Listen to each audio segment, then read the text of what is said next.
Spurs fans, we are lucky.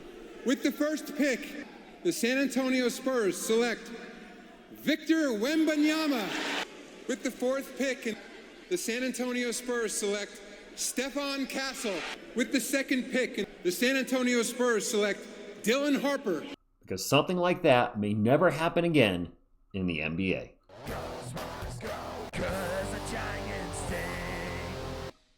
What is up, San Antonio Spurs fans? Welcome to TSR Sports. And I have been thinking about we're so lucky to have the roster we have that has brought us to the NBA Finals.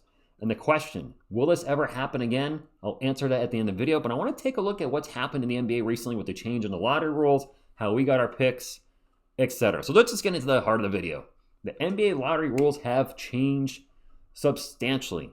And with these new rules, it hurts the three worst teams in the NBA. They have less of a chance of getting a top pick. But not only that, they have moved it from 14 lottery teams to 16 teams. The one I want to focus here today is the restriction. And this is a big restriction.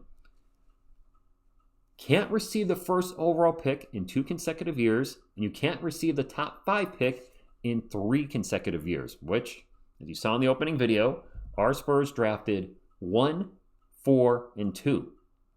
Now, it should be noted, each of those years, the Spurs moved up from 3 to 1, from 5 to 4, and from 8 to 2. But I do want to note that if we didn't move up last year in the draft, this new rule would not even apply to us. We would have picked 1, 4, and 8. But we didn't. We picked 1, 4, and 2. Let's go and get back to the rule. This is to stop teams, of course, from tanking. The Utah Jazz were a big example of that last season. They would be winning a game after 3 quarters, and then the players that were performing well that got them said lead would magically not be able to play in the 4th quarter at all. It was really ugly to watch. As far as the San Antonio Spurs, a lot of people are pointing at the Spurs. They tanked and got this, blah, blah, blah. They got those top 5 picks with Wemby, Harper, and Castle. Did the Spurs tank to get there? Did they? Yes and no. Let me elaborate on that. Because I think the Spurs tanked via roster construction.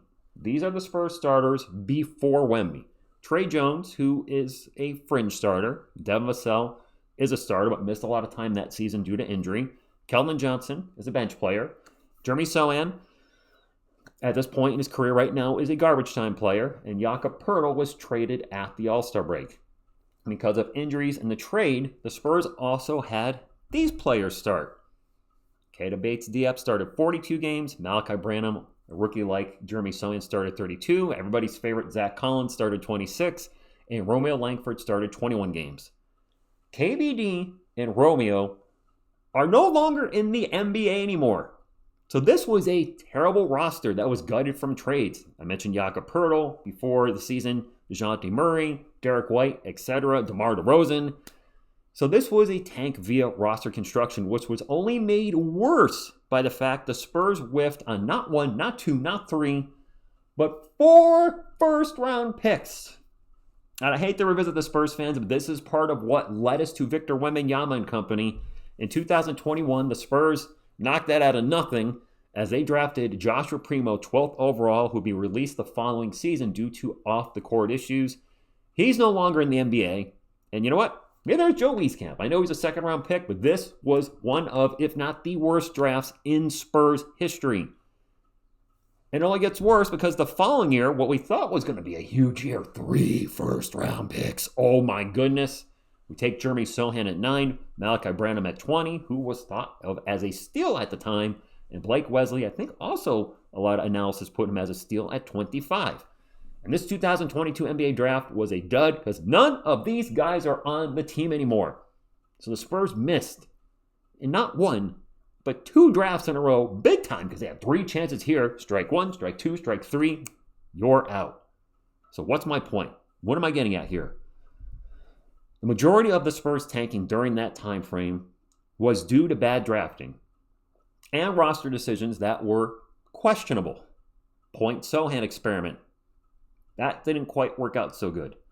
So this poor roster construction kept them bad Wemby's rookie year, where the Spurs went 22-60. They're a lottery team again because of this poor roster, because of the poor rookies, the Primo incident, etc. So they're bad, and they end up getting Stephon Castle the following year.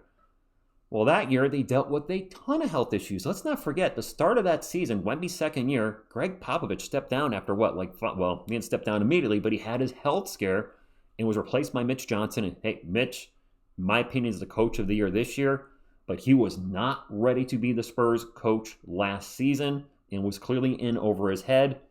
You had Mitch coaching, then you had Wemby getting shut down in the All-Star break. They make the trade for De'Aaron Fox right before the All-Star break, but he was injured coming to the team, and it made sense to get ready for this season and shut him down last season. Call it a tank with whatever you want because they shut him down due to injury. He was legit injured when they traded for him.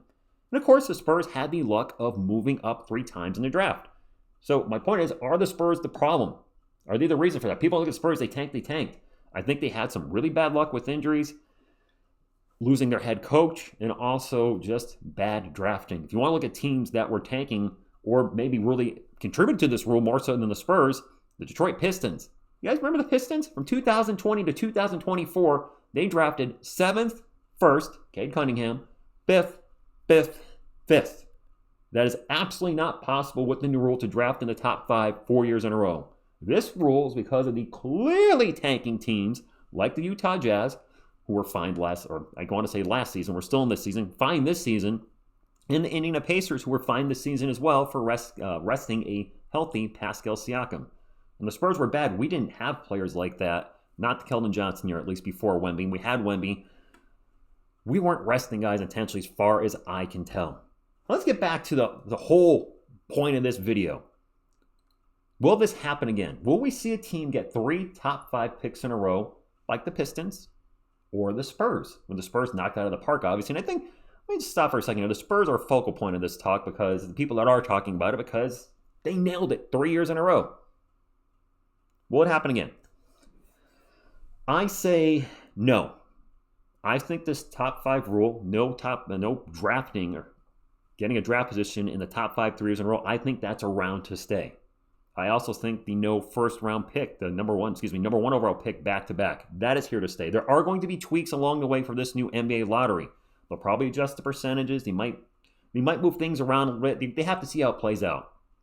Because the original draft, last big draft change in 1994 because of the Shaq and Chris Webber thing, which became Penny Hardaway. The last big change was 94, but they made a lot of changes throughout, little tweaks here and there with percentages. And I think we're going to see that here too. I think this is going to be the last big tweak we see for a long time. Or last big change. One take TSR, I'm sorry. Last big change, but there'll be tweaks along the way.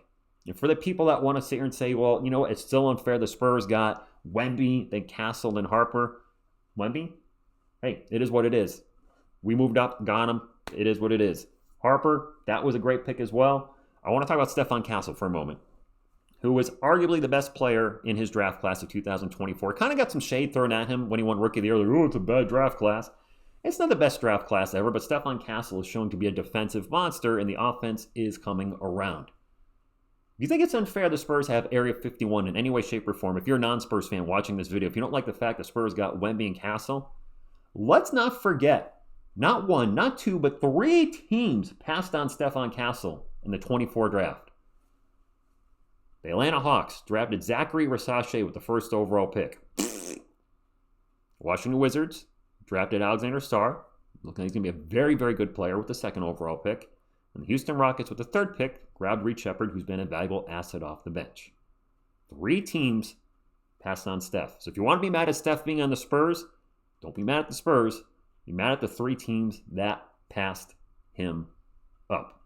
All right, Spurs fans and any non-Spurs that are watching the video, your thoughts on this? Do you think something like this will happen? 3 top 5 picks in a row, like the Spurs, like the Pistons? Or do you think those days are over? And what tweaks do you think will be made to this new NBA lottery over time? I think the percentages are going to change, because I think if teams are in the bottom, they can't kind of get their way out of there, they might tweak it a little bit to give them a little assistance. But I also think they're going to want to not see teams intentionally tank. So it's going to be interesting how this plays out over the next 5-10 years. And in those 5 to 10 years, I expect to see multiple championships by these 3 guys. Hit the thumbs up if you enjoyed the video. Subscribe to become part of our awesome Spurs community. I thank you, and as always, go Spurs go.